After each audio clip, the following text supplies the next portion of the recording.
Okay, go ahead and say your name and spell it for me, please. Victoria Campbell, VictoriaCampbell. Perfect. We're rolling on that? Yeah, we're rolling. Okay. All right. The question, and title, please. Currently, I'm the Public Information Officer for the Washoe County School District. And in the past? For 24 years, 7 months, and 17 days, I was a television reporter for KRNV TV, Channel 4 in Reno. Okay. So you're vastly qualified, eminently qualified to answer this question. Where does news come from? News comes from everything all around us. I think anyone could look around where they're sitting.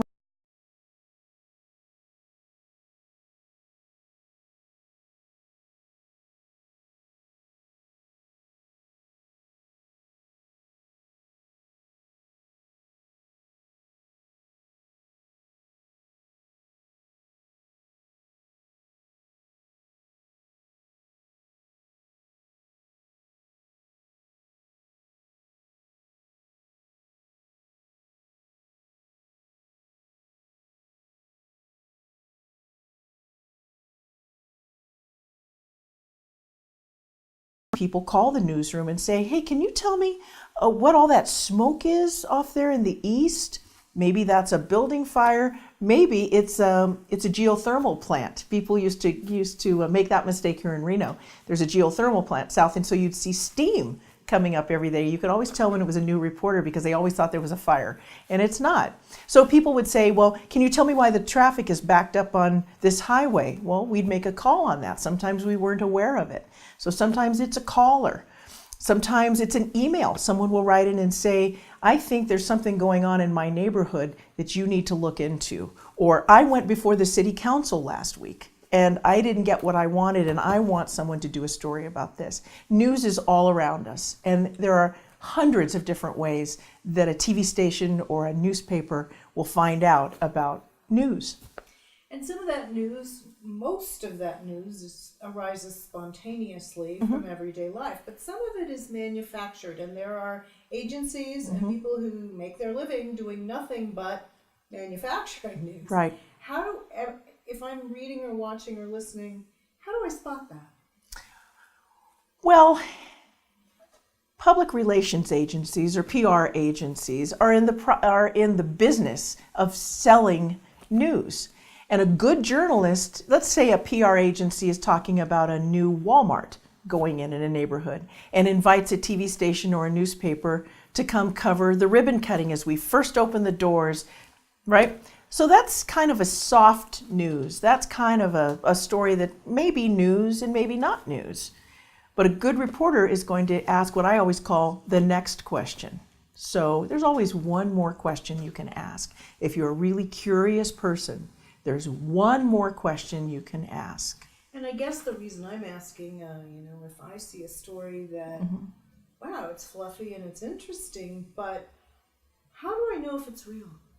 Not so much things that are documentable like the ribbon cutting, but there's a lot of news that's just for the sake of itself or to promote something that doesn't matter all that much. Well, you always want to be very discriminating when it comes to news. And always put yourself in the position of being a reporter and ask those questions. They teach journalists to ask the questions: who, what, where, when, why, and how. Well, the who is usually pretty easy. You get everybody's name. And the what, it's a ribbon cutting. And the when, we know when to be there and we know where it is. The most interesting question is always why. Why is this important? Is it important that we have a new Walmart? Maybe, but if you ask that next question, maybe the next question is, how many people is this Walmart going to employ? Is this going to help the people who live in my community? Are they going to pay well? Is this going to mean that more people are going to be driving on this particular road every day? Does this mean that I need to find a different way to go to school because it's going to take me longer if I go this way because there's going to be more people there? If you think about the next question and always ask why, there's your news story. So sometimes you see a fluffy story on the news and you think, why is that important? Well, you've asked that question, why? Sometimes you need to go do more research on your own, but always watch the news and think about, what does this mean to me? What does this mean to my community? Why is this happening? Why is this news? Maybe you'll decide it's really not news. And maybe you'll decide as a viewer, as a thinking, discriminating viewer, that you could go find out more about this. You could ask some questions on your own. I saw it on Twitter. I saw it on TV. Is it true? No, not necessarily.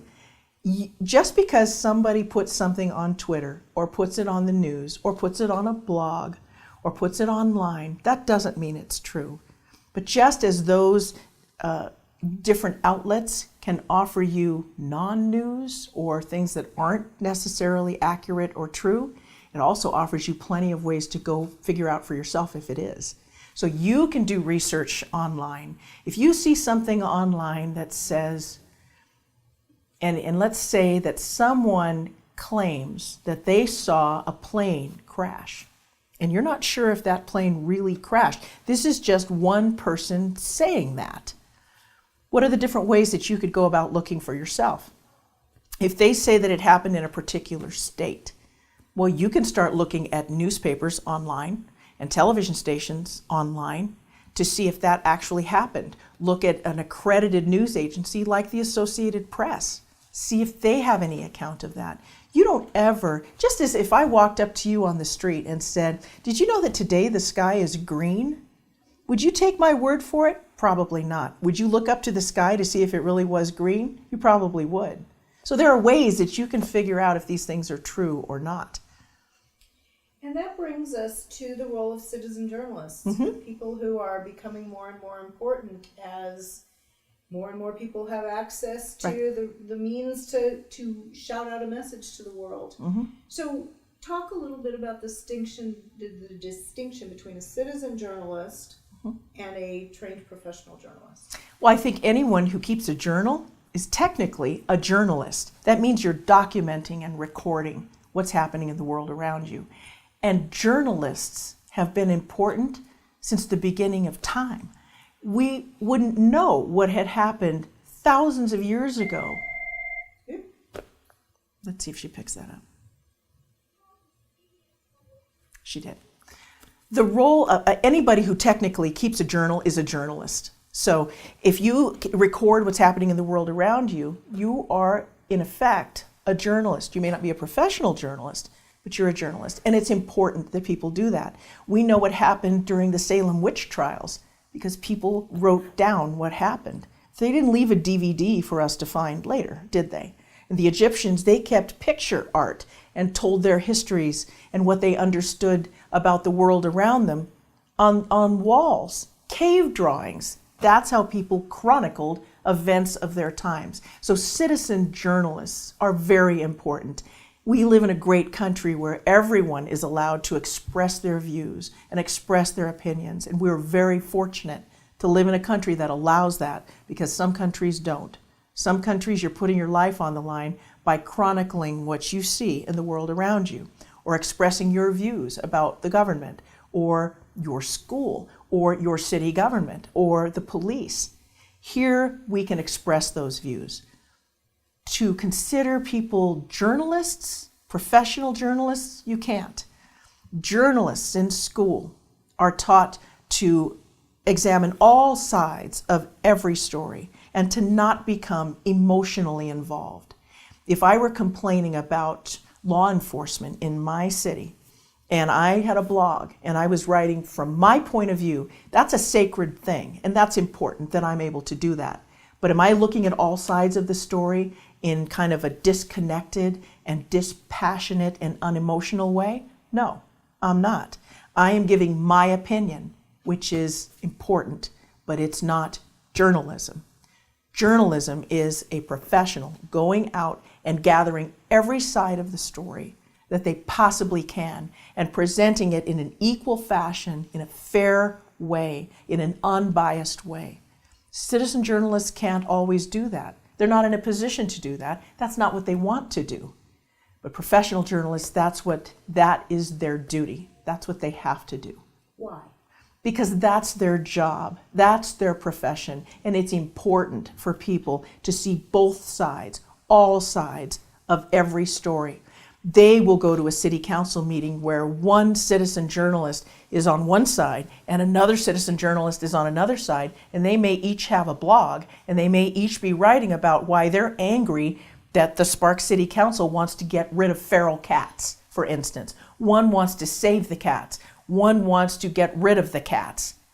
A journalist is going to take part of what they say, and part of what the city council decides, and present that balanced view to viewers, to readers. And how does that help me as a news consumer? Why is that important for the person watching? Because you have your own opinion, and you need to decide how you feel about that once you've seen all sides of the story.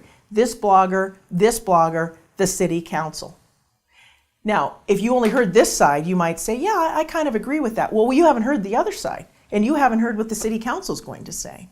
But if you present all sides, then you, as a consumer of news, can say, you know what? I agree with the city council, and I agree with this one. And if you hadn't heard those sides, you might not even know they exist. You might not have been exposed to what they were saying yet, if not for that professional journalist who took the time and the effort to write an unbiased, very clear, and easy to understand story for you to read, or you to watch on TV, or you to see on the internet.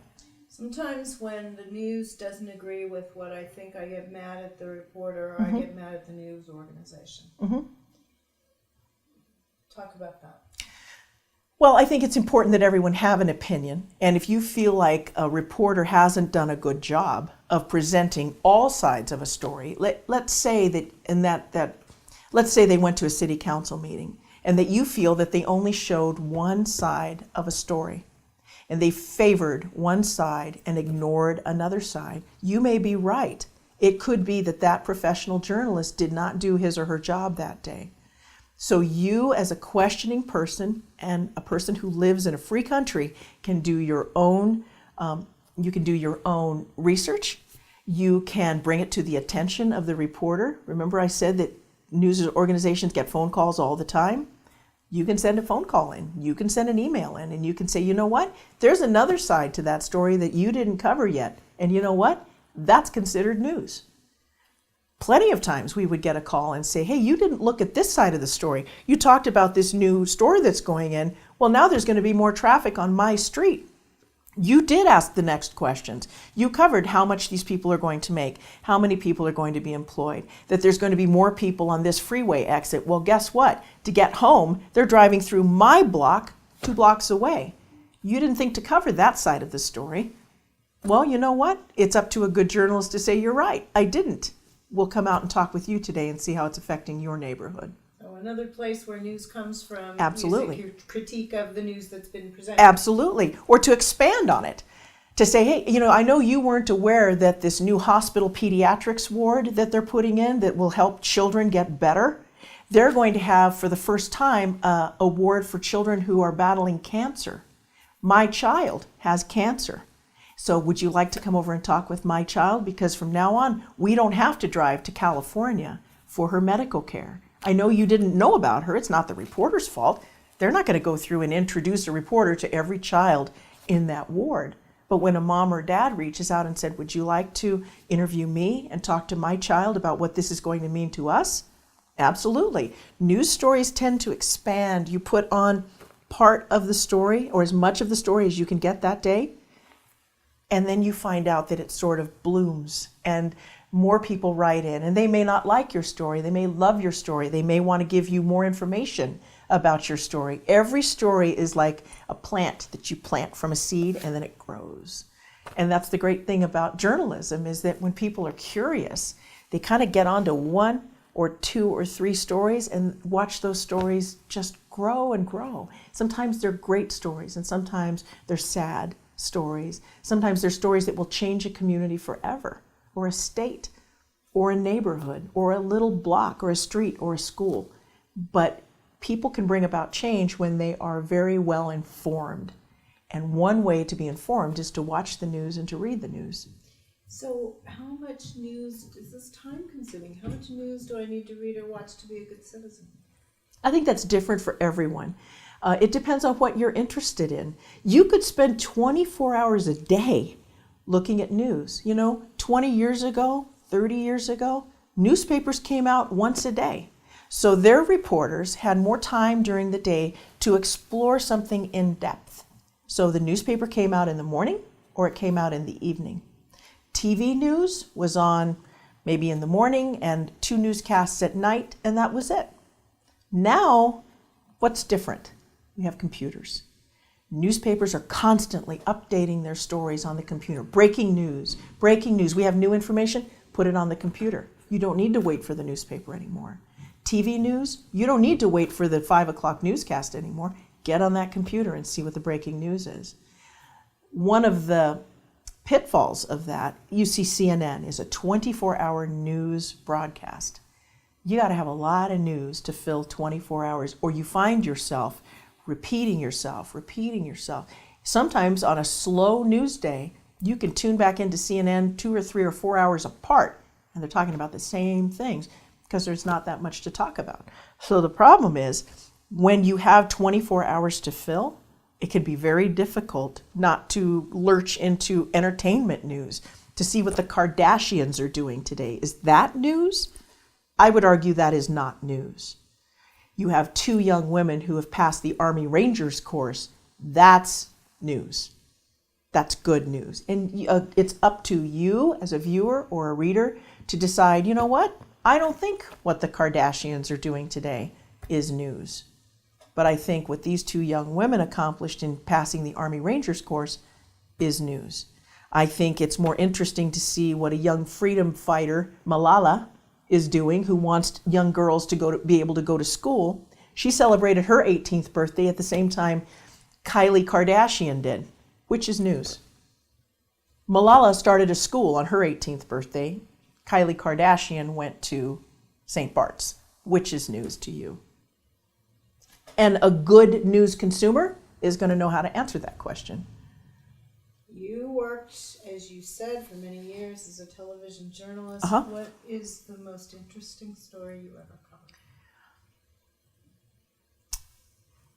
I covered 1,000 news stories a year for almost 25 years. And I will tell you that the best stories I covered were about people who had triumphed over circumstances I couldn't imagine. They had suffered tragedies. They had lost family members in accidents or to crime. But to see people stand up after that and go on and sometimes push for legislation that would protect other families, and to go to trials, to attend trials for people who were responsible for taking their family members away, those were difficult stories to cover. Because even though a professional journalist is not supposed to be emotional and not supposed to get emotionally involved, I don't know of a professional journalist who doesn't feel something when you're talking with someone who's lost a mother or a father or a son or a daughter to crime or to an accident.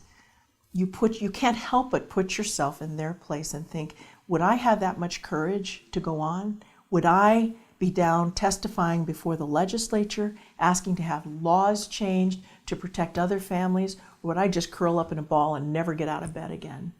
You look at people like that and you can't help but be inspired by the things that they've done, the things that they have had to do, the places they've gone in their own hearts and in our community and in our state, going to trials, to sit 10 feet from a person who committed a terrible crime against someone you loved, and they did it with grace and dignity and passion. Those were my favorite stories because even though they were difficult, they were not easy stories to cover. It taught me about myself. It taught me about what other people are capable of in the best possible ways. You could look at that and learn about yourself and ask yourself hard questions about whether you could go on, whether you would be able to do that, whether you would be strong enough. And then I would sometimes think, I don't think I could do that. I don't think I could pick up and move on after something like that happened to my family. But then you think, yeah, I think I could. Because you learn from people like that. I saw such tremendous examples of heart and dedication in our community. And those were my favorite kinds of stories to cover. There were lots of little stories that were easy to cover.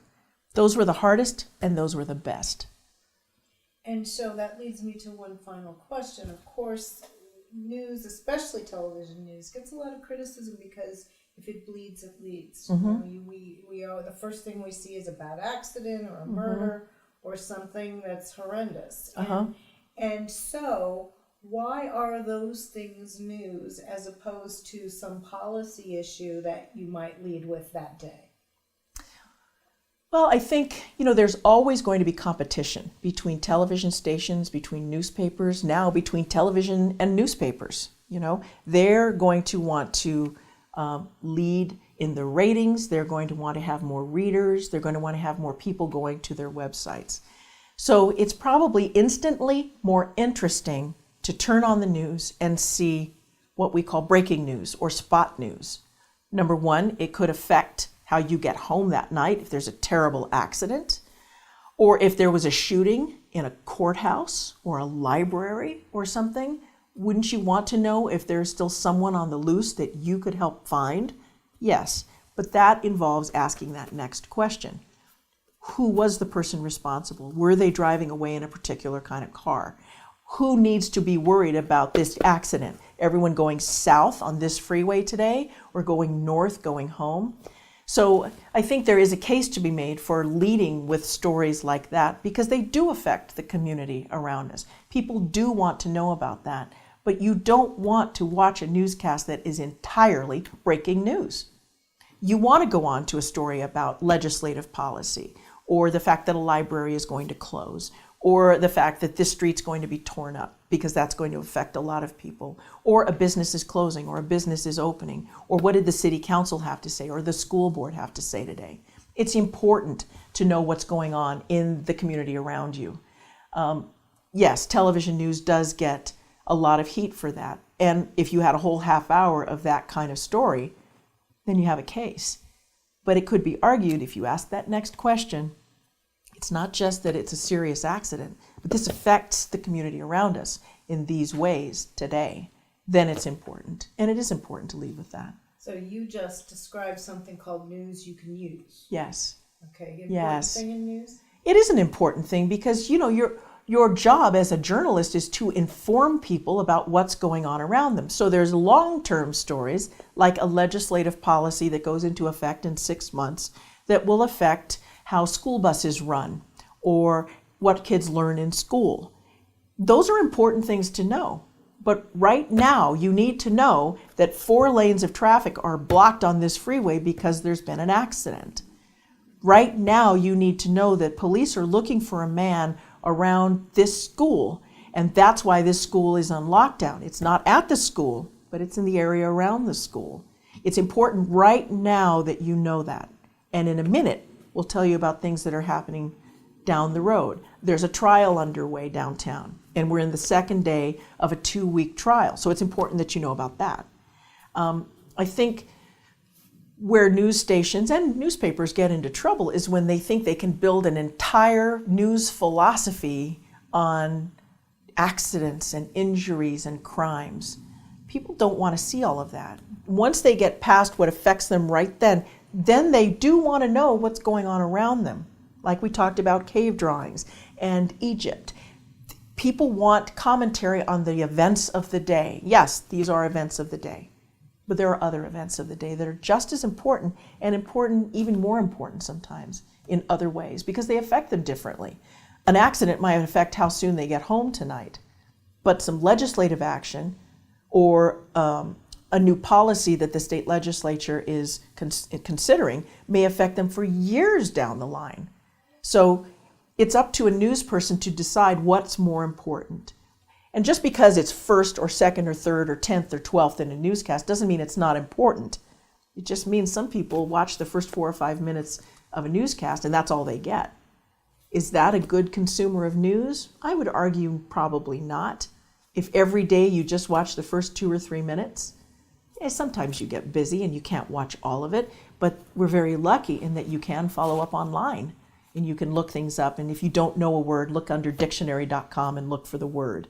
And then go back to the story and educate yourself. And if you've got more questions, you've got 100 different ways now of finding out answers to those questions, and you should. You should ask questions about news. And if you can't find the answers, go to the news person, go to the news station or the newspaper that ran it and say, I have a question. Because you never know, they may call you back. That's a great place to leave it. Perfect. Good, I'm glad. Awesome. Excellent. When are you guys going to be done with this? Well, I'm hoping